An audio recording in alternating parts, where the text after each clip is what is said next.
Eles esqueceram do meu aniversário, mas lembraram de me cobrar por uma viagem em família para a qual eu nem fui convidado.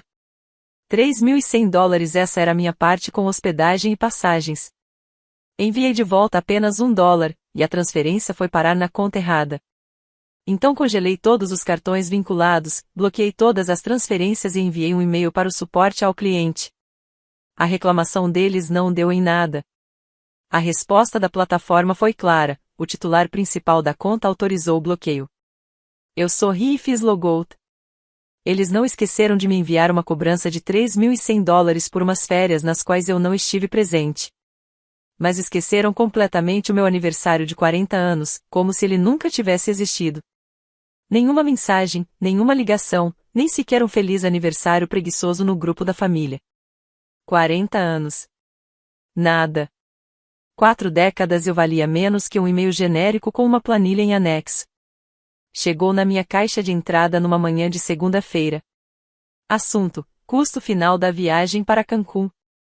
Quem enviou foi meu irmão, Nate. Ele nem se preocupou em usar cópia oculta. Vi todos os nomes copiados: minha mãe, Britney, meu marido, até meu primo Léo, com quem não falo há anos. Nos anexos estavam PDFs com itinerários de voo, confirmações de reserva da vila, reservas de restaurantes e pacotes de mergulho com snorkel. 10 dias de sol, tequila, jantares em família e fotos na praia. Todo mundo foi. Todo mundo sabia. Ninguém pensou em me contar. Só agora lembraram de mim por um único motivo. No fim do e-mail, estava lá: Jackson, sua parte pela acomodação e passagens aéreas é de $3.100. Por favor, envie até sexta-feira. Nada de ei, sentimos sua falta. Nada de queríamos que você estivesse lá. Só a suposição automática de que, como sempre, eu pagaria a minha parte. Eu fui a carteira da família por anos. Supermercado, aluguel atrasado, conserto de carro, cobrir cheque especial eu sempre bancava. Fazia isso porque era mais fácil do que as viagens de culpa, mais fácil do que as cobranças. Eles se acostumaram com meu dinheiro aparecendo sem que eu precisasse dizer nada. Então, quando planejaram uma viagem em família sem mim, nem passou pela cabeça deles que eu talvez não fosse mais o patrocinador. Fiquei ali, sentado, lendo o e-mail várias vezes. O tom era tão casual, como se fosse só mais uma transferência de rotina. Eu não respondi. Abri o aplicativo do banco, transferi exatamente $1 para a conta da minha mãe, marquei como contribuição e fechei o aplicativo. 5 minutos depois, Britney me mandou uma mensagem. Apenas 2 palavras: passageiro errado. Foi isso.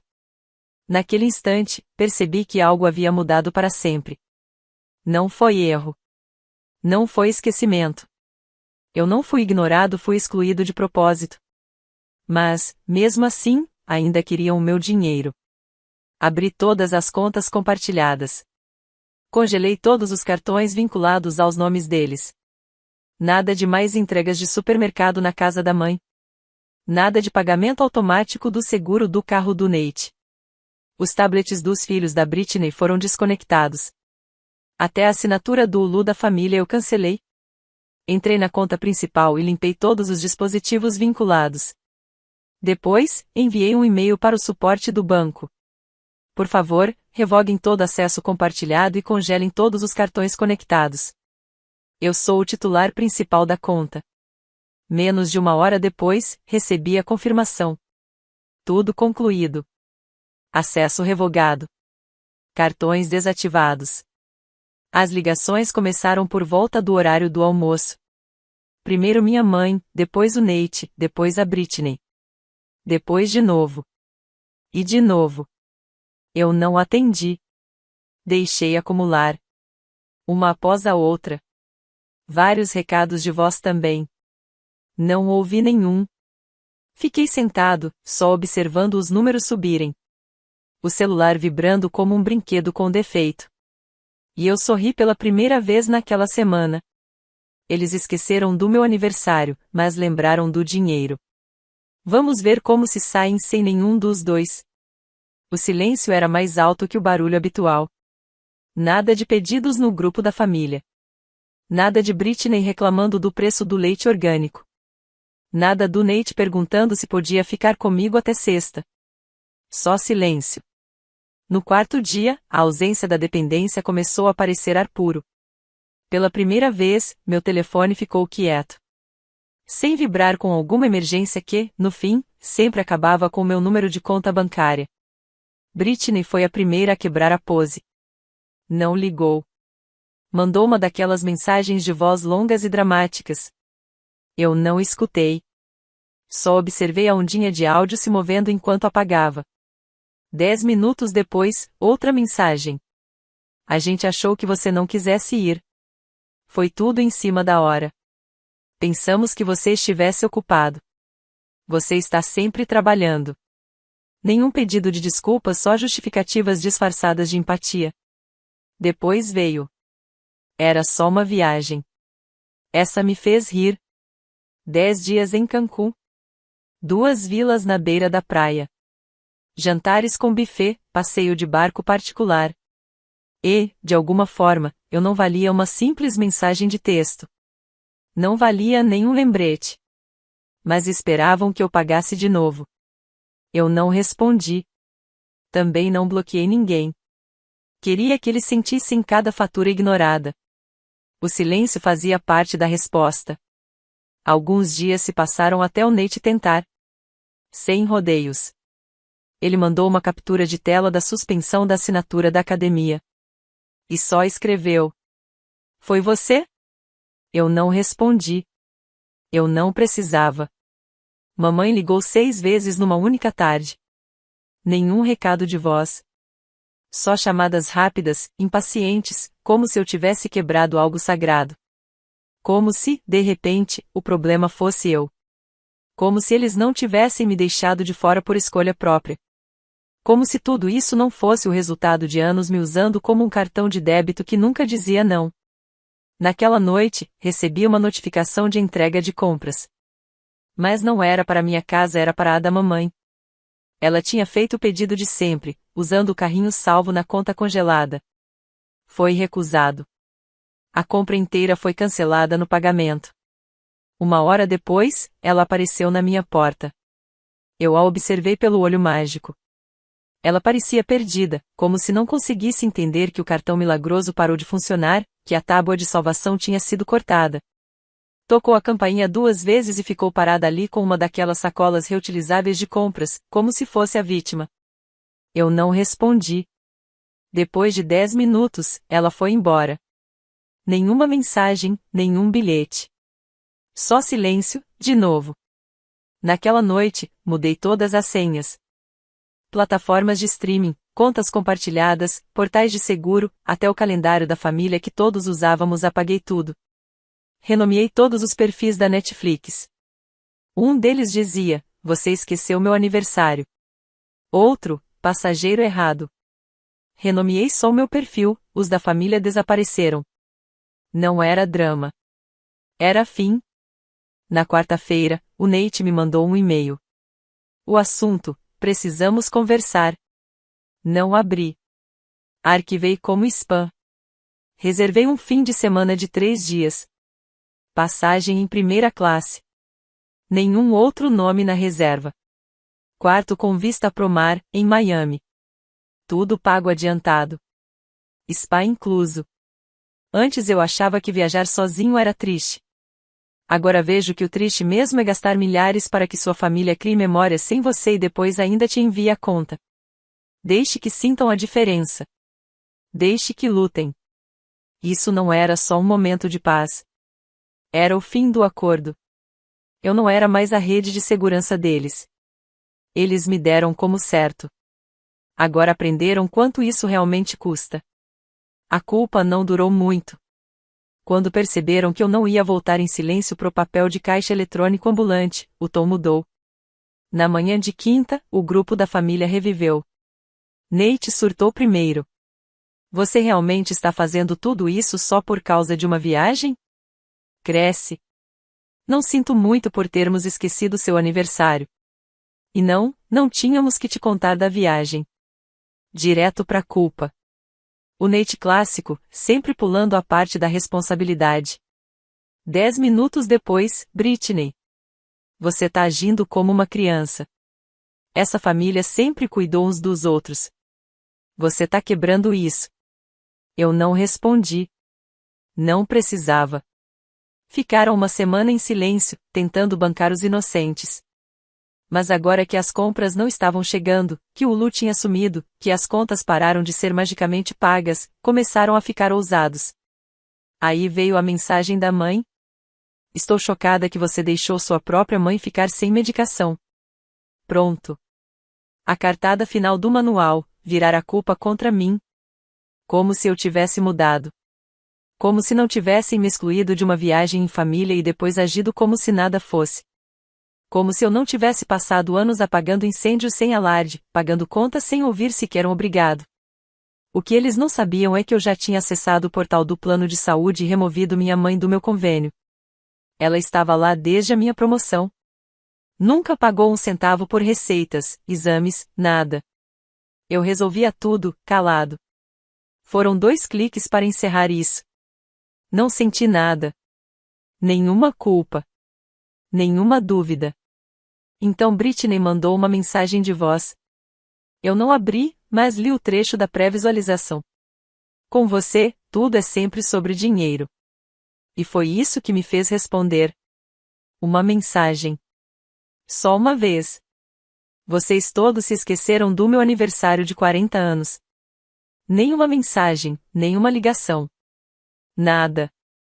Mas vocês se lembraram de mim quando chegou a hora de dividir uma conta de $3.100 por umas férias das quais eu nem sabia. Não estou com raiva. Só cansei.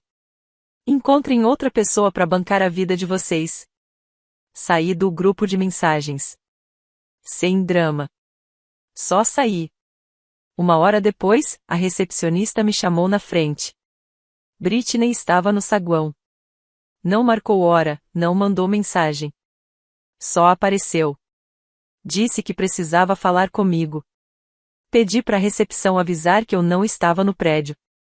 Observei pela câmera de segurança enquanto ela ficava ali sentada por 45 minutos, mandando mensagens desesperadas.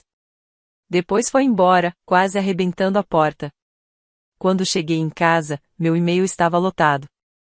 Britney, Nate, Léo, até meu primo Dan que não falava comigo havia 4 anos agora aparecia na minha caixa com um assunto: podemos conversar?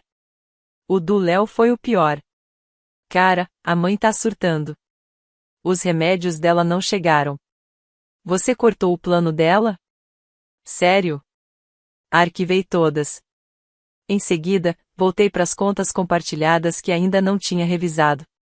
Achei o endereço do Amazon Prime do Reino Unido, ligado à minha conta. Deletei. Encontrei a mensalidade da academia do Nate escondida como despesa recorrente. Cancelei. O plano familiar do Apple Music do Dan? Removido também.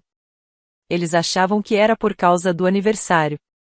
Que eu tava sendo mesquinho, emotivo. Mas não era isso. O esquecimento só me fez enxergar tudo com mais clareza. Não era vingança. Era matemática. Por anos, eu contribuí. Todo mês. Milhares. Sem agradecimento. Sem hesitação em pedir mais. Sem pensar no quanto eu abri a mão da minha própria vida para sustentá-los. E quando acharam que eu não tinha mais nada para oferecer sem viagem, sem carona, sem presente nem lembraram do meu aniversário. Então agora não tem mais dinheiro. Nem acesso. Nem eu. E, pela primeira vez em muitos anos, isso parece uma vitória. 2 semanas depois do corte total, os pedidos viraram ameaças. No começo, fingiam preocupação. E-mails do Nate com assuntos como: vamos ser razoáveis. Como se ele não tivesse me colocado numa planilha de gastos de uma viagem que eu nem sabia que existia. Ele anexou um Excel com o título: Contribuições Domésticas, parecendo um auditor se preparando para audiência. Listava tudo que eu já tinha pago: supermercado, planos de celular, remédios da mãe, contas da Britney, até presentes de Natal entre eles pagos por mim. E ainda teve a coragem de terminar com: éramos uma equipe, e agora você está nos abandonando. Não respondi. Aí, Britney começou com as indiretas nas redes sociais. Coisas do tipo: Algumas pessoas só se importam com dinheiro até morrerem sozinhas. Ou a melhor de todas. Cortar a família é fácil quando você nunca teve uma de verdade. Dramático, vindo de quem já me fez pagar os juros do empréstimo estudantil dela porque disse que o estresse estava fazendo o cabelo cair. Mas o que realmente me fez parar foi quando o Nate ligou pro meu trabalho. Não atendi. Mas ele deixou uma mensagem de voz que já não soava como meu irmão. Parecia uma ameaça. Você acha que tá punindo a gente? Você que vai se ferrar, Jackson. Esqueceu do quanto a gente sabe, sobre tudo. Essa parte me fez gelar. Ele não deu detalhes, mas o tom dizia tudo, segredos, coisas pessoais, sujeira. Ele insinuava que podia expor alguma coisa. Sentei na minha mesa, com o celular na mão. E, pela primeira vez, meu coração não disparou. Eu não estava com medo. Só estava decepcionado. Eles realmente tinham chegado nesse ponto. Então encaminhei a mensagem de voz pro meu advogado. Não por medo legal. Mas para documentar. Depois fiz mais uma ligação. Não foi pro Nate. Nem pra Britney. Liguei para o diretor de conformidade interna da minha empresa. O que o Nate não percebeu é que eu ainda estava listada como administradora da conta compartilhada da família na nuvem.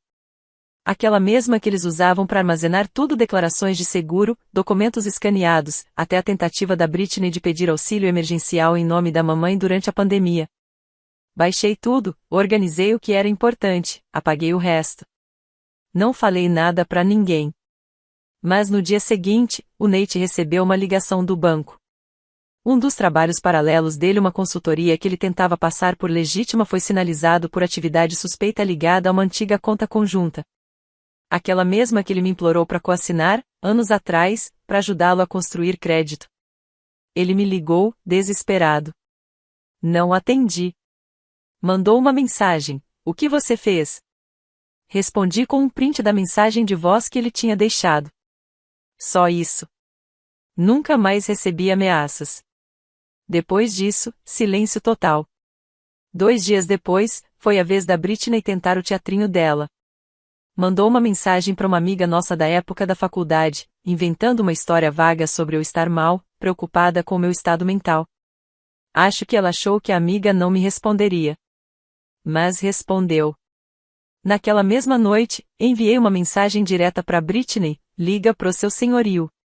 Eu ainda era consignatária do contrato de aluguel do apartamento dela fazia 2 anos. Ela nunca se qualificou sozinha. Liguei pro gerente da imobiliária, mandei os documentos para retirar meu nome e informei que, a partir de agora, ela seria a única responsável. Deram a ela 3 dias para se requalificar, ou teria que desocupar. Ela me mandou uma mensagem em pânico. Não abri. Não me importava mais com o que ela tinha a dizer. Eles não estavam acostumados com essa versão de mim silenciosa, calculista, firme. Eles esperavam briga, emoção, alguma pontinha de culpa. Mas eu não estava mais ferida. Eu estava exausta. E sem mim, a estrutura deles estava desmoronando mais rápido do que conseguiam esconder. O engraçado de ser quem segura tudo é isso. Quando você solta, eles não sabem quem são. Deixe que descubram. Na 3ª semana, pararam de fingir.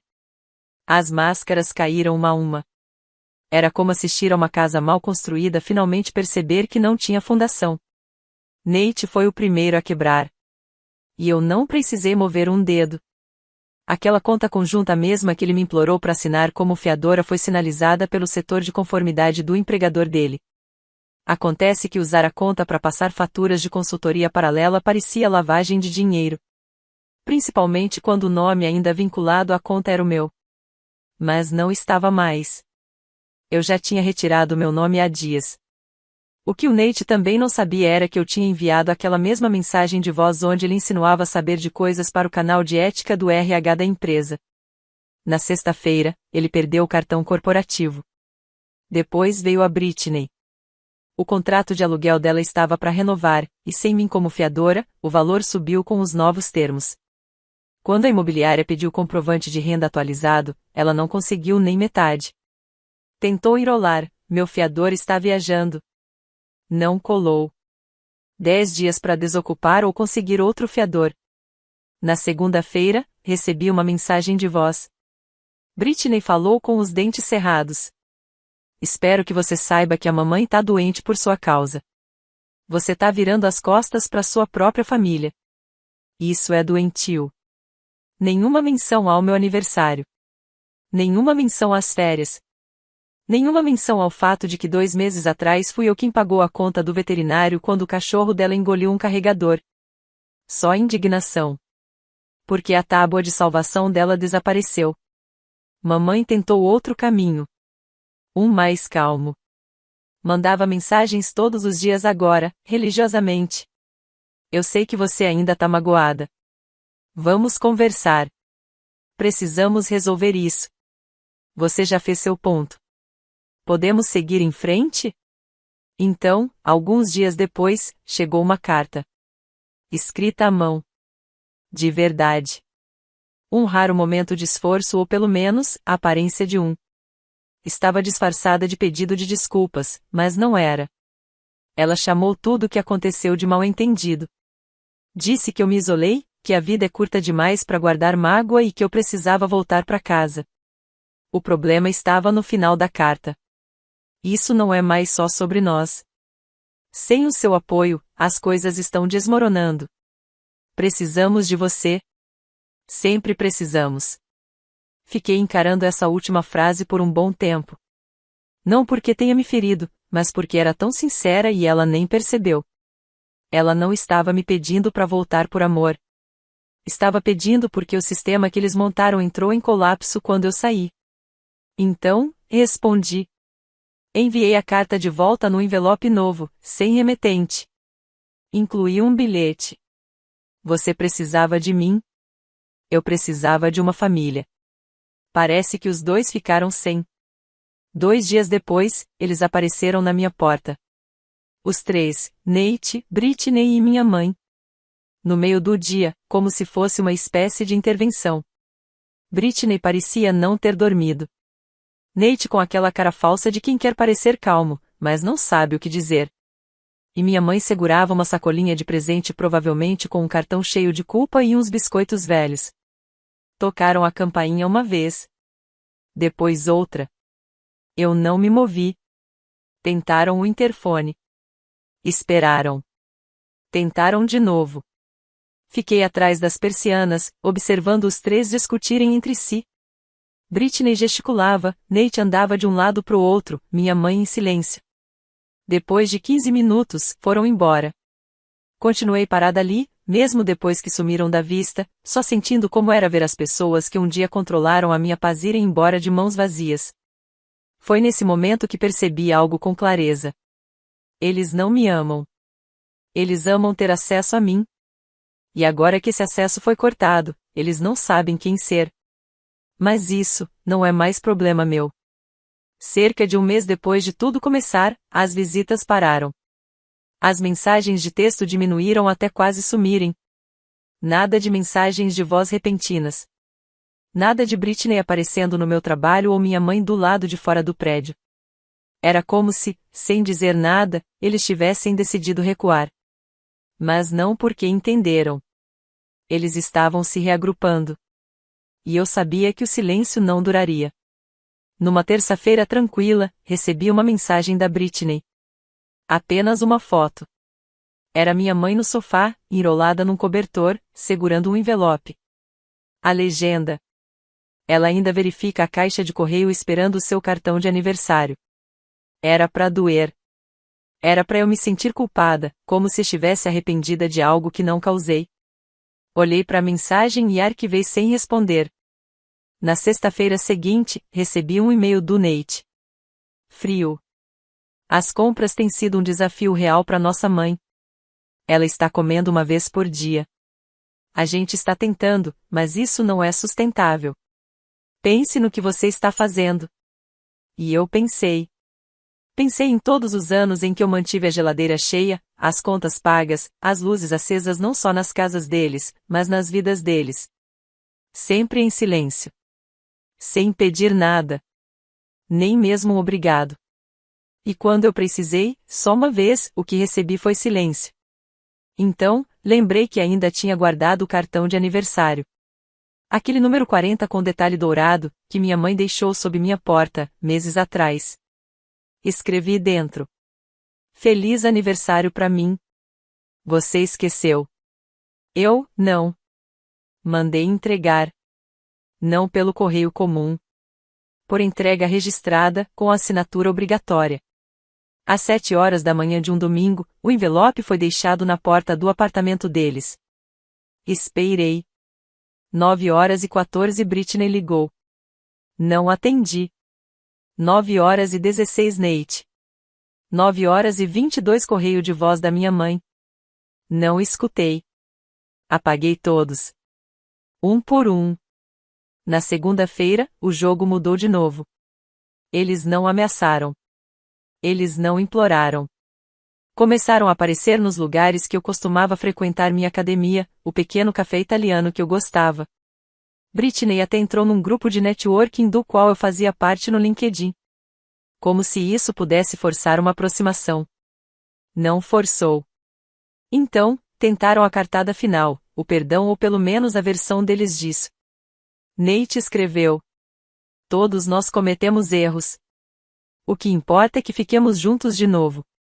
Vamos seguir em frente. Começar do zero.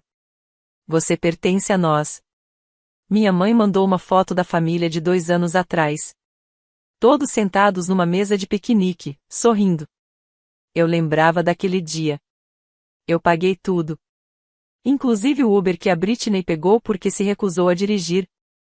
Não respondi a nada disso. Aí veio a parte inesperada. Britney mandou outra mensagem, e dessa vez, disse o que todos estavam pensando. Você não pode simplesmente nos isolar para sempre. Não é assim que uma família funciona. E foi aí que entendi, eles realmente acreditavam nisso. Que não importava o quanto tirassem, o quanto dessem pouco, eu sempre voltaria. Porque eu era da família. Porque me criaram para confundir obrigação com amor. Mas a obrigação termina quando o contrato é quebrado. E eles quebraram. Respondi pela última vez. Família lembra dos aniversários. Família não manda fatura de viagem para qual nem me convidou. Você não me quer. Você quer meu dinheiro. Isso não é família. Isso é uma assinatura. E foi cancelada. Bloqueei todos. Ponto final. Sem mais contato. Sem mais explicações. Sem janelas abertas para redenção. Ponto. Eles falam entre si, com qualquer um que escute. Vão me pintar como fria, egoísta, como alguém que mudou. E talvez eu tenha mudado. Mas também estou livre. Eles esqueceram meu aniversário. Vou garantir que nunca se esqueçam das consequências. Epílogo. Foram 5 meses de paz. Sem mensagens. Sem visita surpresa. Sem ligações. Comecei a acreditar que, de fato, tinha acabado. Então recebi um envelope pelo correio. Sem remetente. Dentro, um convite de casamento. Do Leão. Não ouvia falar dele desde a confusão da receita da minha mãe. E agora ele estava se casando. Me convidando. O convite era formal, impresso em papel cartão creme, com letras cursivas. Virei o verso, procurando alguma nota escondida. Atrás, uma frase. Todo mundo vai estar lá. Achei que você também gostaria de ir. Vocês ainda são da família. Aquela palavra de novo. Família. Ainda. Fiquei olhando pro convite por um tempo. Não estava com raiva. Estava curiosa. O que será que eles achavam que ia acontecer? Que eu apareceria de vestido, abraçaria todo mundo como se nada tivesse acontecido, tiraria fotos, talvez pagasse a conta do bar de novo. Guardei o convite. Mas não confirmei presença. 2 semanas depois, outro envelope. Dessa vez, de um escritório de advocacia. Era sobre a minha mãe. Ela havia tentado, discretamente, me listar como dependente financeiro no novo plano de seguro. O pedido foi negado, sinalizado. Agora havia um formulário pedindo que eu confirmasse que não tinha nenhuma responsabilidade pelas despesas médicas dela.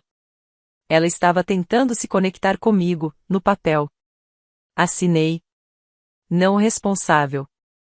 Nenhum relacionamento. Nenhuma dependência. Não por crueldade. Por necessidade. Enviei de volta e esperei. Na manhã seguinte, abri meu e-mail. Lá estava. Um link do GoFundMe, criado pela Britney. Ajude nossa mãe em uma crise de saúde inesperada. Cliquei e comecei a escanear a página. Nenhuma menção a mim. Mas na seção de comentários, entre o mar de mensagens solidárias, alguém escreveu: esse não era o filho que sustentava todos eles? O que aconteceu? Ninguém respondeu. Fechei a aba e voltei ao trabalho. Sempre esperei que eles implorassem. Que me culpassem. Que até me difamassem. Mas isso eu nunca esperei. Que um dia eles precisassem de mim mais do que nunca. E que eu não sentiria nada. Sem raiva. Sem pena. Só paz. Porque, dessa vez, o silêncio era meu.